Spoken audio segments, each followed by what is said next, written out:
এই যে এখন টাকা পয়সা দিয়ে চালাচ্ছেন, কাগজের টাকা।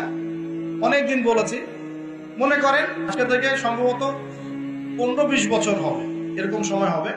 তখন সোনার ভরি ছিল 22,000 টাকা, মনে আছে আপনাদের? হ্যাঁ, 22 থেকে 24-25 হাজার টাকা ভরি ছিল। এখন সোনার ভরি কত? 1 লাখ টাকা, 80,000 টাকা আছে।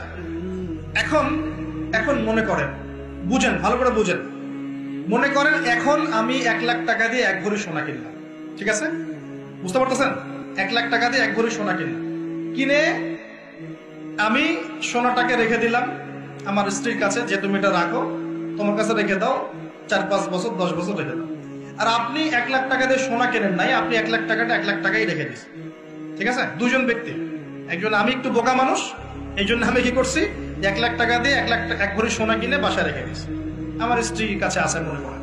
এখন আপনি অনেক চালাক মানুষ, আপনি মনে করেছেন না এগুলোর দরকার নাই, তা আমি 1 লাখ টাকা ক্যাশই রেখে দিই। এখন 10 বছর পর আপনারটা বের করবো, আমারটা বের করবো। 10 বছর পর আপনারটা আপনি বের করেন, আমারটা আমি বের করবো। দেখবেন আমার ওই এক ভরি সোনার দাম 1 লাখ টাকা থেকে হয়ে গেছে 2 লাখ টাকা, আর আপনার ওই 1 লাখ টাকা 10 বছর পর হয়ে গেছে 80,000 টাকা, 70,000 টাকা, বা আরো কম। তাহলে কে চালাক কে বোকা?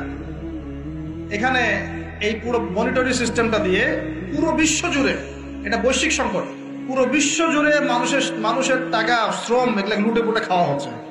এটা হলো ওয়ালা তাবখাসুন নাসা আশিয়াহুম, মানুষের সম্পদ অন্যায় ভাবে ভোগ করুন। এগুলা ইসলামিক কারেন্সি না, এগুলো বোঝাতে এখন ওলামায়ে কেরামদেরকেও বোঝাতে হয় যে এগুলো ইসলামিক কারেন্সি। রাসূলুল্লাহ সাল্লাল্লাহু আলাইহি ওয়াসাল্লামের সময় দিনার আর দিরহাম ছিল। আপনাদের কি মনে আছে আসহাবুল কাহফ 309 বছর ঘুমিয়েছিল? কত বছর?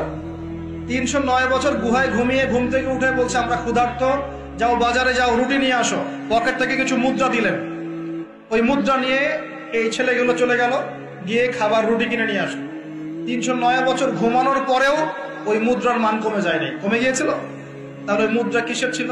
কাগজের, অন্য কিছুর? এগুলো মুদ্রা, এগুলো হচ্ছে ইসলামিক মুদ্রা। ইসলামিক কারেন্সির বিষয়টা কি, এর মান কখনো পড়ে যাবে না।